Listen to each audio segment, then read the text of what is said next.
What is up, Maze here, and in today's video I'm going to give you the best controller settings they need to use right now in Modern Warfare 2 after the Season 3 Reloaded update. Shout out to Zenix for typing in Maze Squad. If you do want a shout out in the next video, comment down below Maze Squad and I will put your name on the screen. Before we do actually get into these settings, if you guys do me a huge favor and drop a like on today's video, let's try to go for 15 likes. Also, if you're completely new to the channel, go ahead and hit that subscribe button, man. You don't want to miss out on all the content on this channel, and if you want to be part of the Maze community, you know, definitely hit that sub button. Alright guys, man, let's hop into this. So firstly, man, we're going to be going over the controller settings. Alright guys, so here is the screen right here. Now, aiming input device, obviously controller, you know how it is.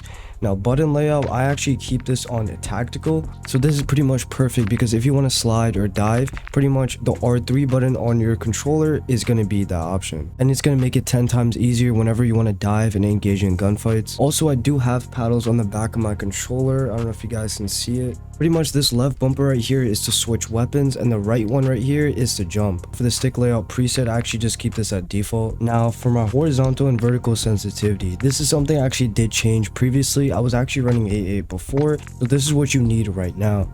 So I highly recommend you try this out. So run 7.7, and then for your custom sensitivity multiplier, so if you do go to advanced, you go to custom sensitivity per zoom. For the low zoom, I put it to 0.84. This is so nice because pretty much while my aim assist locks on and I'm snapping onto an enemy, I'm going to stay very accurate, which is going to help me stay very accurate in my gunfights. Also, let me know what sensitivity you guys are using down below in the comments. Guys, the sensitivity multiplier, don't recommend changing that. Vertical aim axis, keep this default. If we do scroll down here, your automatic sprint should be automatic tac sprint. I'm pretty sure all you guys do have this setting right here, but if you don't, pretty much it's going to save your left stick. So you don't have to press down all the way on your left stick to run. If you just move it forward, it's just going to run automatically. Weapon behavior, I have this on hold. Weapon mount activation, I got ADS plus melee. Interact reload behavior, I have this on tap to reload. If you are playing Warzone 2, you want to put it to prioritize interact because that's going to be the best setting, and you can just pick up ammo, supplies, all weapons just by a click of a button. So if we do hop over to the advanced settings, this is going to be super important, and there's a special aim assist that I gotta show you. So pretty much your aim assist type, you want to put this on default. Now after the update, they did a secret tweak for the aim assist type.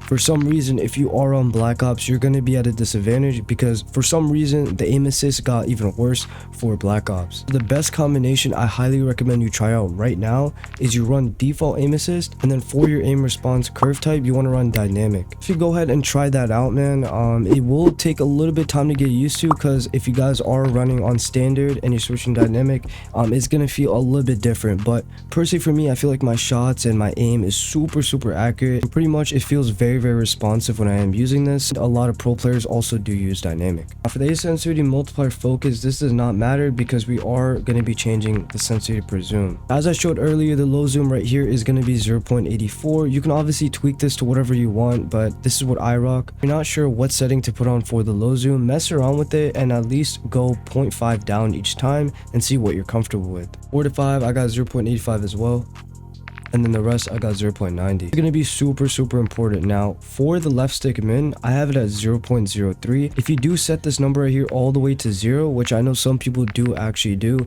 pretty much you're not going to be controlled with your left stick, and it's not going to be responsive. Now for the right stick min, this is going to be your dead zone. You do notice that your reticle on your screen is moving by itself very slowly. It means you have stick drift. So what you want to do to counter that and actually fix it is you want to increase this value by 1 each time. If you do notice that you're getting no stick drift at all, you can try even lowering it to make the stick even more responsive. That's how you do calibrate the right stick for the dead zone. Now if you do want a video on this, I can drop the video. Just let me know down below and I will give you guys a video. Now left stick max and right stick, don't even touch this at all. Now left trigger and right trigger, you need to put it at 0. It is super important. If you don't, there will be a small delay when you are pressing your triggers. So for me, man, I don't want to have delay at all, especially if I'm playing rank play and all that. So put it to 0. It's going to make a huge difference. Now for gyro, I don't really recommend changing this at all. Most pro players don't even run gyro, and it's pretty much pointless. Now for tac sprint behavior, I actually use single tap to run. This won't matter completely since you are going to be using automatic tac sprint, so either choose between the single tap sprint and the single tap run. Both options are very good. Now the next super important setting that most pro players are going to be running is the inverted slide and dive behavior. Pretty much, man, your setting right here is going to be inverted. So if you want to dive, all you have to do is tap your right stick, and if you want to slide, pretty much you just got to hold it down.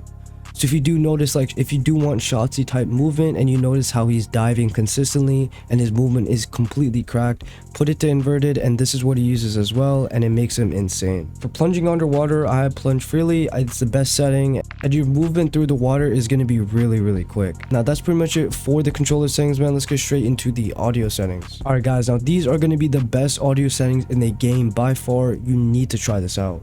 So for audio mix, you want to run headphone bass boost. Most pro players are actually running this right now, and you can literally hear a lot of footsteps around you. Last update, a lot of people are using PC, which is really overpowered for some reason. Now you do want to use the headphone bass boost, since that's going to be like pretty much the new meta for the sound. Down here, these settings don't really matter too much at all. Also, make sure your mono audio is set to off. If you do have it on, pretty much the audio is going to be merged, so you won't get directional sound. Also went ahead and turned this setting on because if someone starts to flash you, the sound is going to be very loud. It can even be distracting. So I went ahead and turned the setting on, and it's going to make it a lot more quieter, and it's really just going to be easy on your ears. Also, I do want to go over the field of view settings. So for field of view, I rock 110. Now for the field of view, man, if you want to really abuse this aim assist, do not go above 110 and do not go below 100. Now these are literally competitive settings right here. Pro players are using this, and a lot of these pro players stick between 110 and 100. Now the ADS field of view, I rock affected. Most people do run this, and independent, I really don't mess with it at all. Weapon field of view, I rock wide. This doesn't really matter, this is really up to you, but I really like how the wide field of view looks. Third person, I rock a 90, and then vehicle field of view, I just rock wide. Now for first and third person camera movement, make sure you have it at least 50%. Pretty much when you're running around and you're moving your camera, your screen is not going to shake, so pretty much it's not going to be distracting, and you can really see a lot of enemies if your screen is not shaking. Alright guys, now these are going to be the interface settings. Super important. I do want to show you guys some settings I do use that actually help me out a lot. If you do scroll down here, now for the HUD, I actually put the vertical and horizontal display bound to 75. Pretty much this is going to make it so the HUD from the bottom and the horizontal is pretty much just going to be squeezed in together. Essentially, it's just going to be a little bit closer to the center of your screen. So if you are playing on a TV where your screen is completely huge and you want things a little bit closer to you just so it's easier to see,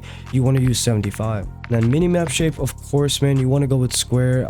Surprisingly, man, the default setting is round, but put it to square, you literally see that you can see everything from the square map. Minimap rotation, I had this on. Horizontal compass, I actually put this on. I had this off before, and I realized that sometimes the enemies will literally show up on the radar, like it's going to show up on the compass, which literally gives away location. So make sure you do have this on. Now for the crosshairs, what I did was I did turn this off, and I did actually turn on the center dot. Sometimes in my gameplay, you do see the center dot in the middle of the screen, and this is how it is. Pretty much it's going to help you a lot with centering, and your aim is just going to be so much better if you do have this on. So you want to turn crosshairs off, and then if you scroll down to center dot, turn this on and put it to largest. For player names, I like to keep it on the full name, because when you're aiming down sight and you have a hard time seeing the enemy, the whole player name is just going to show up on the screen. So again, man, it's pretty much just going to give away their location. So go ahead and put the full name. And yeah, guys, that is pretty much it for this video, man. If you did enjoy, drop a like, hit the subscribe button, man, and,